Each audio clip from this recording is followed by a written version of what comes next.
When you think of business, you think of United States, and we learned and read a lot about business from the United States, entrepreneurs, authors, and so on. You are now in Romania for a few months. You familiarized yourself a little bit with the Romanian business environment and so on. What would you think are the most important business thoughts, attitudes, values that we can learn from the Americans and implement here in a better way? Well, when I talk to not only American businessmen, but also, frankly, Romanian businessmen and women, and also representatives of other foreign companies operating or thinking about operating in Romania, generally what I'm told is they see a great deal of potential in Romania. It has over the past several years, and it will seems to be set to continue to grow at a very good pace. Again, perhaps the fastest in the European Union. It has a skilled labor force. It has abundant natural resources, and it sits in a part of the world where it can serve as a bridge, either for American or European countries into southeastern Europe and also Turkey and the Middle East. But then also, it's of course a member of the European Union, and so an investment here is an investment in or provides access to the huge market that exists in the European Union. So it's strategically, Romania is very well situated. However, in any countries, there's also obstacles that prevent or that could prevent either additional investment or a new investment. And the obstacles that people share with me, and again, this is Romanians as well as Americans, are infrastructure, poor infrastructure, roads, rail, energy infrastructure. But it's also aspects of governance here that still poses or creates some concerns, and as I mentioned before, corruption is certainly among them. Romania has made tremendous progress in the past several years in launching a meaningful and successful fight against corruption, but nevertheless, given the legacy of previous years and decades, the perception of corruption in Romania is still fairly high overseas. And then other aspects of public administration, lack of transparency, a failure by the government to thoroughly and genuinely consult with stakeholders before making decisions, both the administration as well as Parliament. The unpredictability, the lack of stability in economic policy in the past has harmed Romania's reputation. And Romania's public service, its administration is often seen as unresponsive and not adequately oriented to service, to creating the conditions not only for companies but for its own citizens to benefit from the many attractive aspects of Romanian society. So all of these elements provide or are cited by investors as obstacles to further investment here. Hello, my name is Alina. I'm founder of Oportunități. It's a small company. And 2 years ago, I was traveling on a trade mission in New York, and also visited, I don't know, this very famous exhibition called Tabletop. Then I discussed with an American company, very famous, to cooperate. And of course, they, although I was from Romania, they showed trust. The issue is the taxes are really high. Are you aware of any signs of diminishing the taxes? Because there are about 25% of the price of the goods. So I'm not really sure whether it's worth it to make these investments, I mean to bring their products to Romania or not. Are there any signs of lowering the taxes? Well, if I understand the government's fiscal plans correctly, the value-added tax that was 24% last year has now declined to 20%, and is scheduled to further fall to 19% in 2017. When I speak to American companies, surprisingly, I very rarely hear from them concerns about levels of taxation in Romania. Often, on the contrary, they point to low corporate taxes as being an incentive to possibly investing in Romania. But what they do say, what is very important, is stability. What is far more damaging to Romania's attractiveness as a location for investment is volatility in policy, in regulation, in taxation. That the past performance where parliaments or governments would pass a law or governments would issue emergency ordinances, changing taxes essentially overnight without consultation or being transparent about their intentions. Those types of actions, that instability is what is very harmful for businessmen and women as they contemplate a long-term investment in Romania. If tax policy, regulatory policy is stable, then they can plan around or make necessary preparations to handle the tax regulatory or policy environment. But if that environment is constantly changing, making long-term investments is very, very difficult, or so I'm told. If I may, I think the question, if I understood, is rather related not to the Romanian taxes, but maybe to import the goods from the United States in Romania, and might be related with that agreement between the European Union and the United States to not having taxes when import goods. Is it correct? Well, yes. I've heard also from small Romanian businessmen who have tried to start a joint venture with foreigners. In this one case, it wasn't Americans, but it was with Canadians. They were trying to set up a joint venture with some Canadian investors.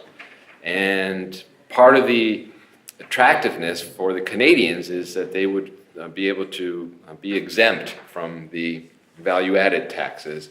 But the documentation necessary to qualify for those exemptions, I think it's Form 088, makes it extremely onerous, extremely difficult, and it in the end led to those potential investors to walk away from Romania.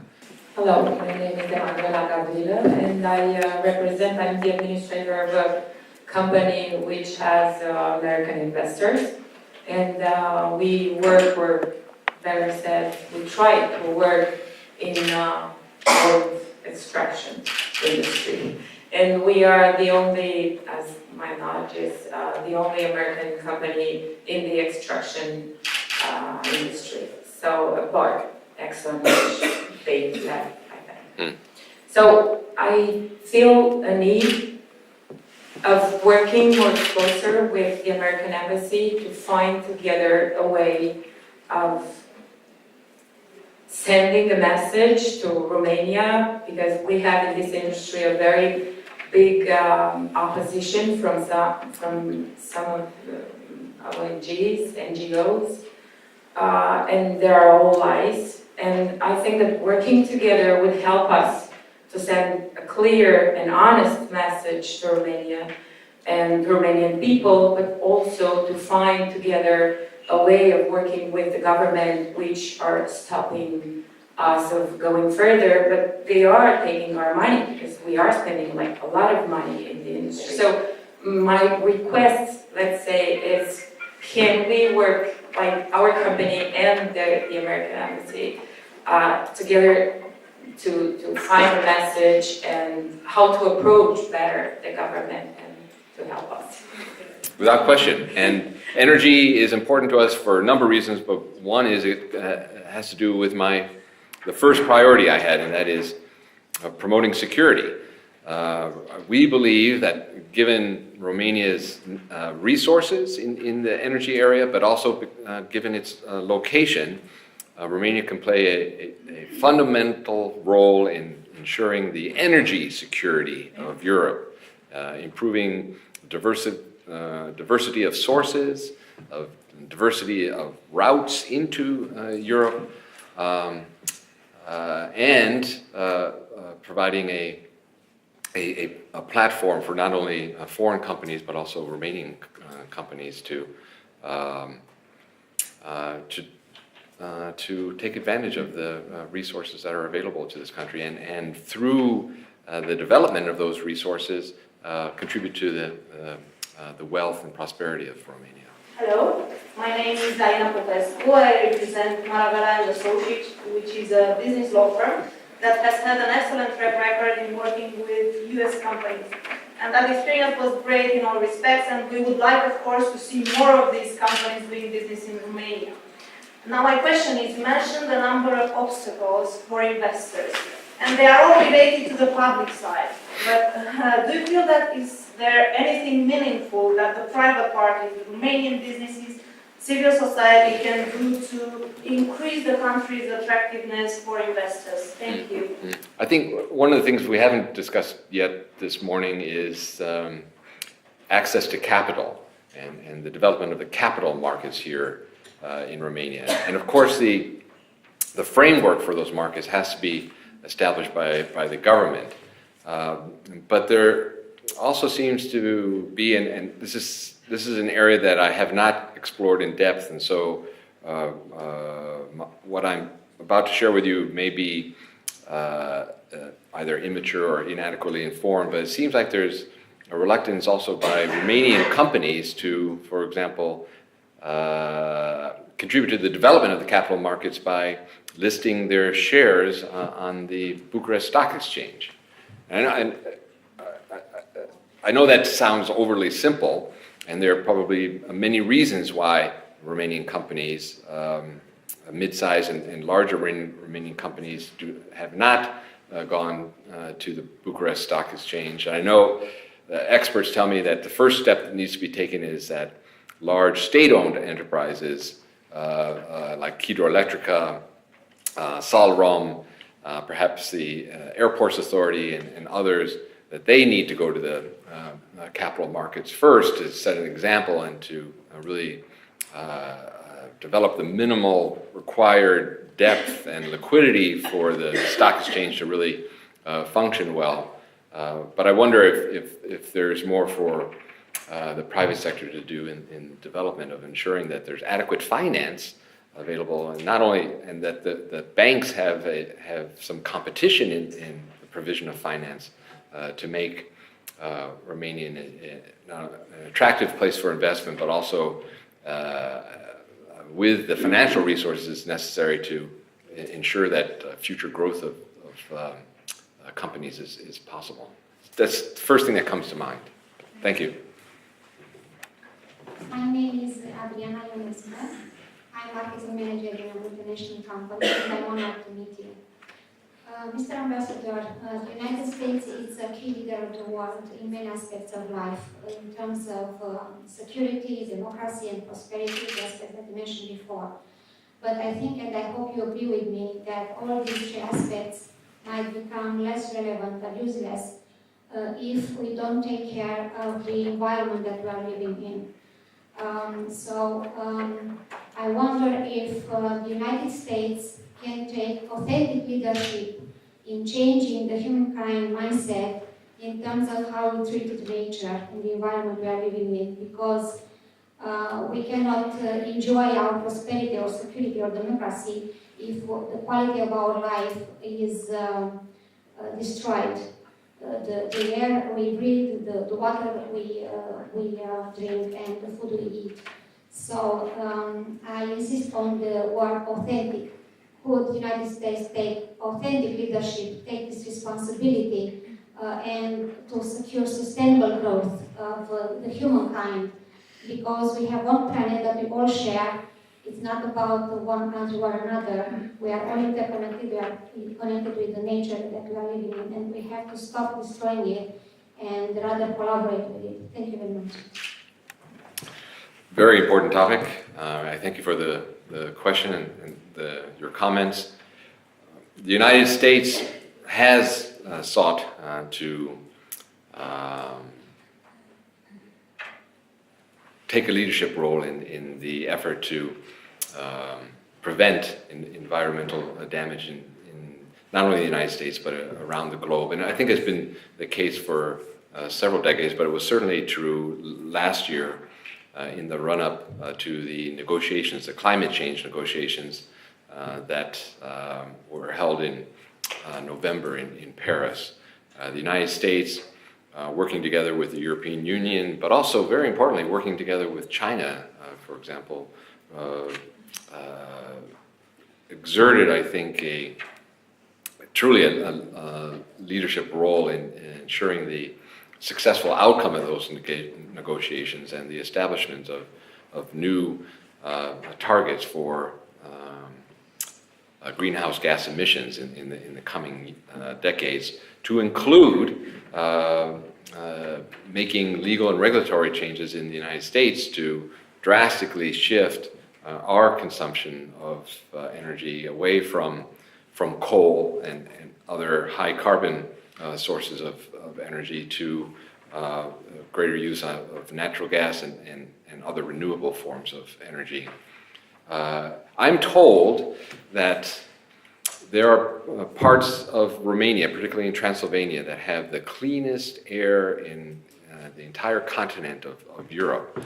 And given the beauty of Romania that my wife and I have already seen, I think that Romania has a very strong and moral interest in taking the steps necessary together with its international partners to ensure that we, the members of humanity, act in a way that does not further contribute to the degradation of our planet. I've had conversations with the Minister of Environment in traveling around Romania. One of the sights that most distresses me is the litter that I see often on Romanian roadsides, the plastic bottles and trash. And yes, you're right. The United States, given the size of its economy and the impact that economy is having on global environment, must take a leadership role. But I also encourage Romanians to take every step necessary to preserve the beauty and quality of its environment,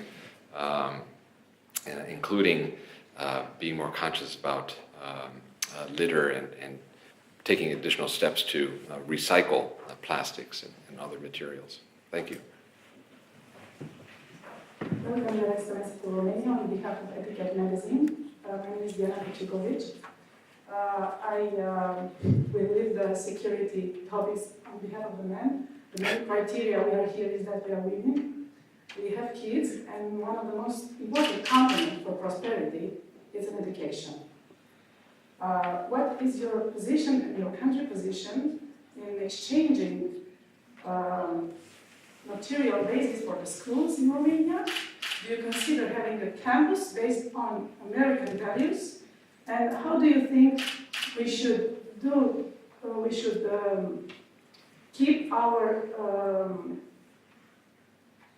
brains according to the future and the technology in our schools right now. We don't have enough material base to have proper education for our genetic minds.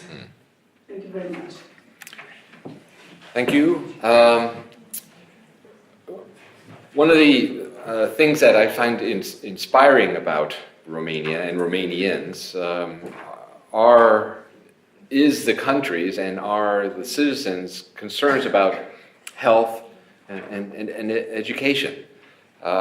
In your national security strategy, for example, the strategy that was assembled by or under President Iohannis's leadership last year, he identified improving the health of Romanians and improving the educational outcomes of Romania. He and his wife are teachers, but it's also very, very correct. Unless Romanians and Romanian society is a well-educated society and a healthy society, it will not be able to realize the potential that exists to become a strong, secure, democratic, and prosperous country. And in talking to Romanians, I'm surprised how, perhaps I shouldn't say surprised, again, maybe the better word is to say encouraged by how often these two aspects come up in conversation, concerned about the education system and also concerned about the medical system here. Within the U.S.-Romanian strategic partnership, traditionally we focused on our security relationship. We've also had a special working group to look at the economic dimension of our relationship. For some time, we've had a special focus on energy security. We also look at what we call visa or consular issues, access to the visa waiver program, for example. Last fall, your government proposed the establishment of two new points of focus for the U.S.-Romanian strategic partnership. One was on cybersecurity, and we have a very strong interest in that topic. But then the other one was, and this is something that I very much welcomed, was to look at education and cooperation in the area of education, science, and research and technology. We've just begun work in this area. We also have had the Fulbright program in Romania for several decades now, but we're going to take a very hard look to see how cooperation can be broadened and deepened in the area of education through exchange programs, for example, in the area of science, research, technology, again through perhaps building cooperative links between centers of technology and science in Romania and those in the United States. To a large extent, because of programs like the Fulbright, those ties already exist, but I think they can be further strengthened and deepened to promote better education outcomes in Romania, but also in the United States. And they would also contribute to that goal of mine to promote prosperity, because I think they would also strengthen the knowledge that Americans have about Romania and vice versa, and then perhaps in that way contribute to the interest that Americans have in doing business in Romania. Thank you. Hello. I've just recently moved back to Romania, and I'm an internationally educated student. And when I've heard my colleague talking about education, I said I need to speak out. I've learned abroad that young people are very pushed forward to take entrepreneurship as a career. And the education system in Romania does not really do that, because we are told to become lawyers or doctors or, proper careers in order to succeed in life. So I was wondering, do you support education abroad? And I don't know, maybe we could ask the American students to come and study in Romania, and we can go and study in the US, just so we can learn the best practices when it comes to entrepreneurships and startups, and how can we access capital, and how can we speak with an investor, or how can we, you know, pitch our businesses to high-end people. We're very much into all of that. No, seriously. I guess so. In the area of promoting prosperity, one of our pillars is to promote entrepreneurship in Romania. During 2015, every month, the United States Embassy rewarded a Romanian entrepreneur with a little plaque that designated them as the Entrepreneur of the Month. And we went around the country trying to identify women and men who had creative ideas and then the energy and persistence to try to find the funding in order to put those ideas into practice and bring them to market, and the persistence to cut through all the other red tape that might stand in between them and bringing it a new good or new service, whether it be in the medical services area or in education. There was a gentleman here who won the Entrepreneur of the Month award, I think in October. He had set up a new travel service that provides walking tours of Bucharest. And so Mari and I spent the afternoon walking around central Bucharest after I had the honor of giving him the award for Entrepreneur of the Month. So, and just last week I was in Cluj and spent a lot of time with a very dynamic group of entrepreneurs, both American and Romanian, or I should say both Romanian, but there are also Americans sprinkled in there as well. And yeah, a lot of the same issues that you just raised, they raised with me as well, kind of a cultural bias against entrepreneurship, but then also serious obstacles that they face in regard to access to capital. And we're not talking about huge sums of capital either. They're saying that they need between 10,000 and 40,000 euros to really get started. But finding investors able or willing to take risks, even with a relatively small amount of money, was difficult to do. So all of these things are very much of interest to me. Where can we find all this information if we want to get involved in one of your plans? Yes, I would love for you to get involved. So give me your card or give it to Angela. We have a group within the embassy that's really focused on this, and we're working with the government to see how they can, the Romanian government, to see how they can help as well. President Obama is hosting a big summit on innovation in Silicon Valley this coming summer, and we're going to send a group of Romanians to participate. So yeah, this is something that's very, very close to my interest. And why am I interested in all of this stuff? Because the United States is an ally and partner of Romania. And what we want from Romania, as well as all of our allies, is a strong, democratic, and prosperous ally. And so this is not charity that the United States is practicing in Romania. It's really in our interest to have a strong, secure, democratic, prosperous Romania as a partner and ally. I'm Simona Bucurau-Prescu. I am deputy member of the Romanian Chamber of Deputies, and I was elected on the area of Mioveni, the department of Argeș. Today I want to transmit to you two messages and an invitation.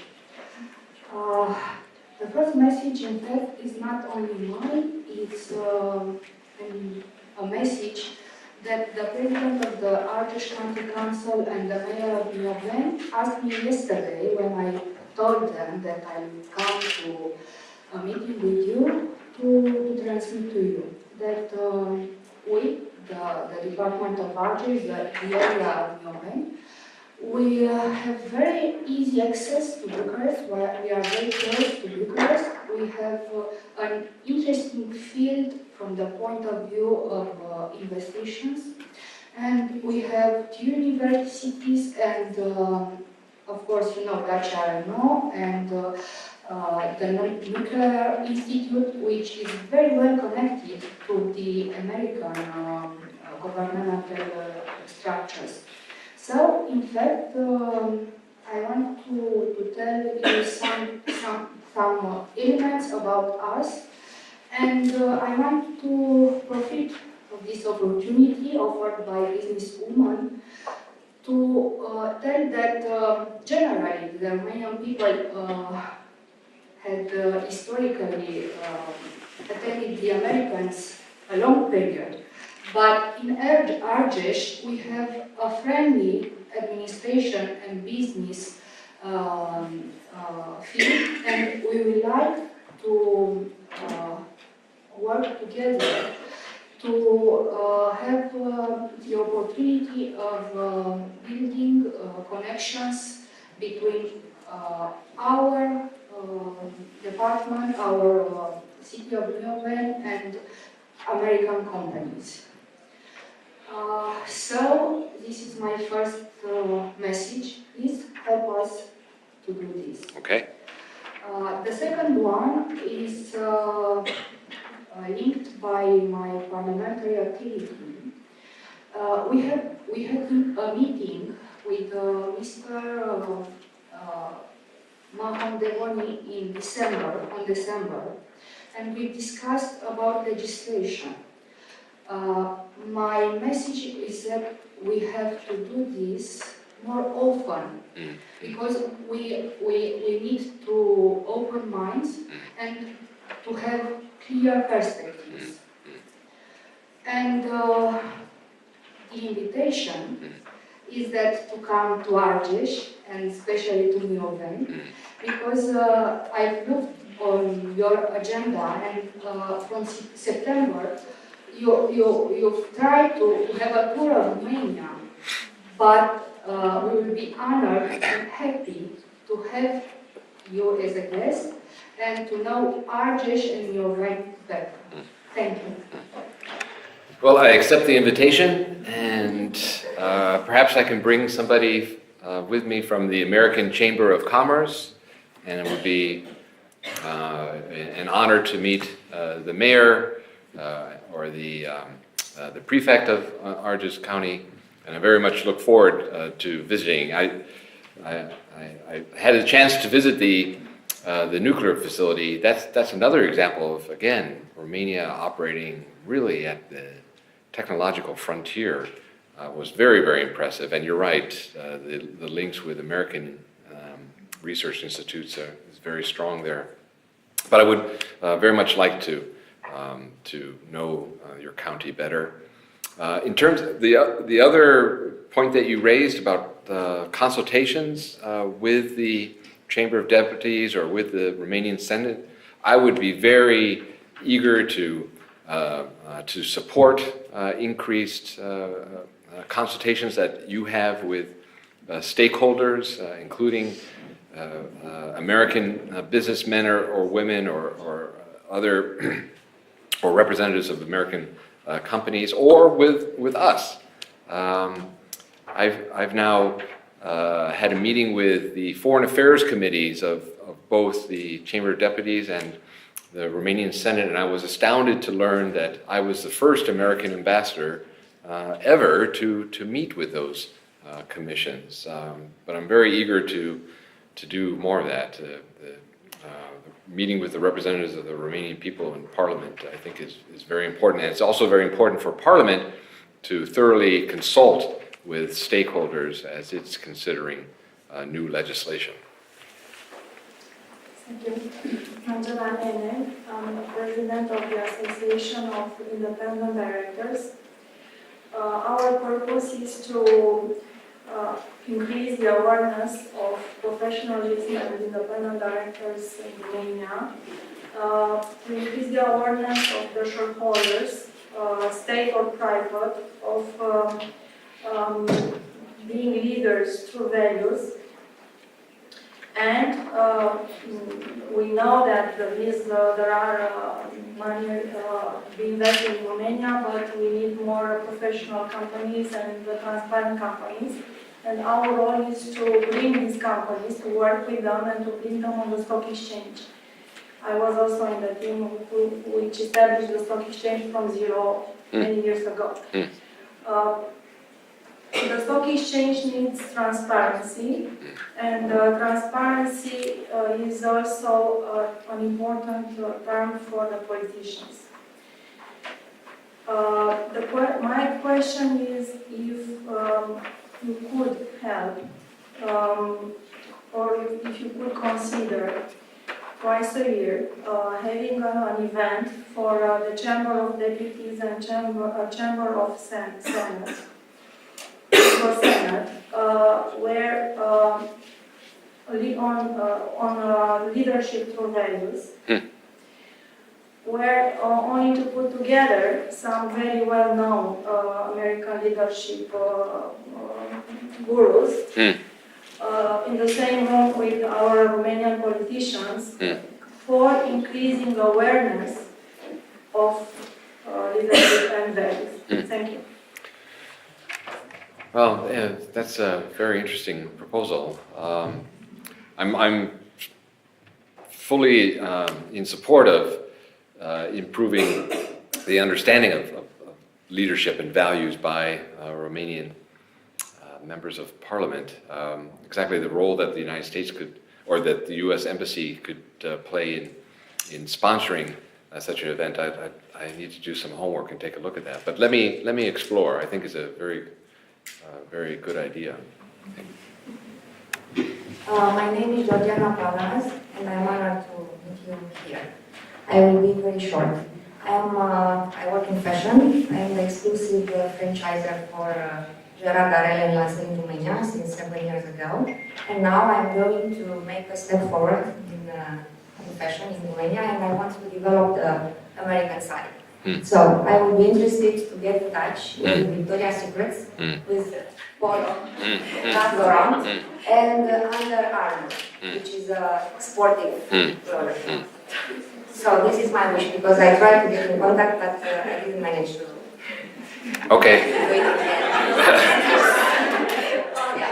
And on the other side, just because we are here with the American side, today I'm wearing the Jackie Kennedy collier, which is made by Gerard Darel House.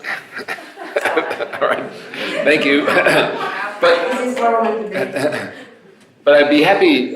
We have a section at the embassy. They handle commercial relations between Romania and the United States. I'd be happy to put you in contact with them, and hopefully they'll be able to help make some of those connections. Thanks. Hello, my name is Lorelai Nassan, and I'm running the dental clinic here in Road Center Bucharest. And I wanted to ask you something about the healthcare system in Romania and in the private sector. And what do you think about medical tourism? How can we improve this? Because it is a strong tendency. Americans are traveling all over the world to get medical care on better prices. And how can we do to direct this to Romania better? I'm certainly not an expert in this area. The countries that have been destinations for, as you described, medical tourism, Thailand, I think Singapore to some extent. I'm not sure who's included in Europe. India, what's required, I think, is a very high level of medical care.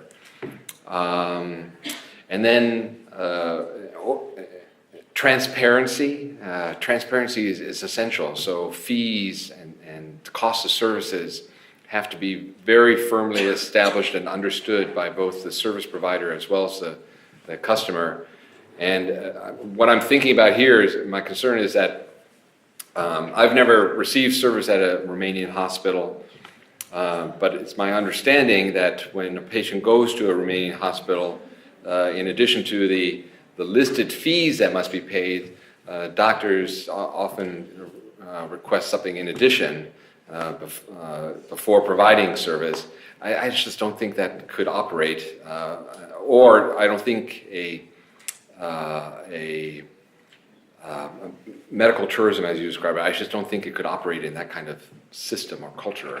It's valid in the state hospitals, but in private practice is something differently, it's something else. You know, the first Romanians that I met in the United States after the president nominated me to become the ambassador to your country were doctors. It was probably just coincidence, but the part of the Romanian diaspora in the United States includes a number of very highly trained and now successful doctors who work in the United States. I point that out because I think that is a potential source of information on what would be required in Romania for services like the ones you're suggesting to successfully operate. There's a Romanian American Medical Association, I understand, centered in New York, and the doctors that I met are based in Detroit.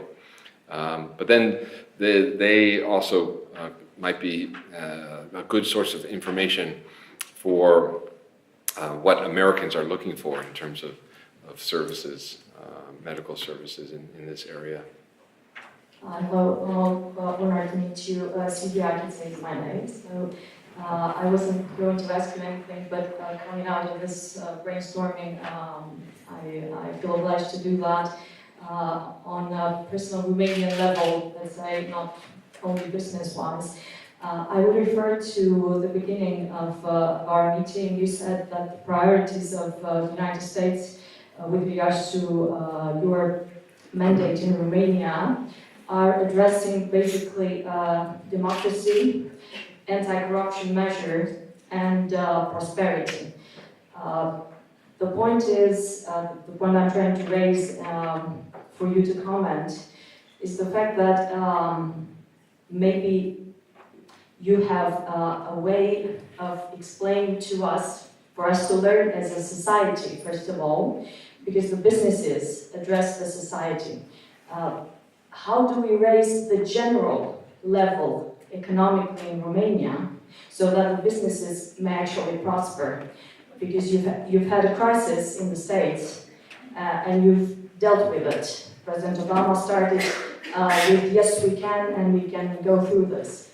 So which are the high level stakes here, because if we don't raise the millions, we cannot kill corruption, we cannot really fight it, because down there people will always have an issue, from companies to lowest. So it's a broad perspective. I don't know if I put it as specifically as I wanted, but basically what is the main policy in prosperity so that we can build up anti-corruption and democracy. Thank you. I think it's realizing sustained economic development, development that occurs over years, over decades. In other groups I've spoken to, I've discussed the seeming absence currently in Romania of a long-term vision for the country. Where do Romanians want their country to be in 20 or 25 years? And I've suggested, pick a target. Aim to be as rich as France in 25 years, or you're the 5th or 6th largest economy in the European Union in terms of size and number of people. Aim to be the 6th or 7th richest country in the European Union in a generation. And to do so will require sustained economic development.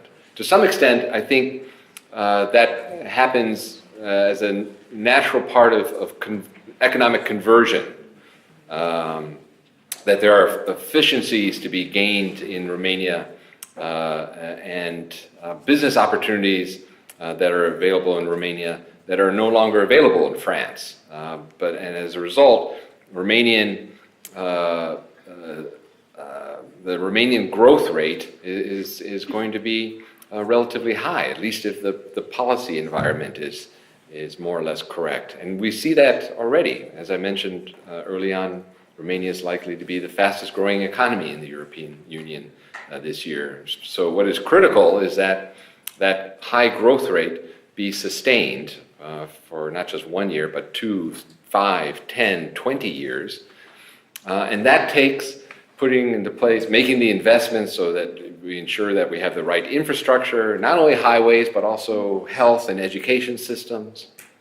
And that the public administration is a professional one, well-trained, depoliticized, responsive to the Romanian people, able to, after thorough consultation with the population, make plans that are responsive, but then keep Romania on that path of sustained economic development.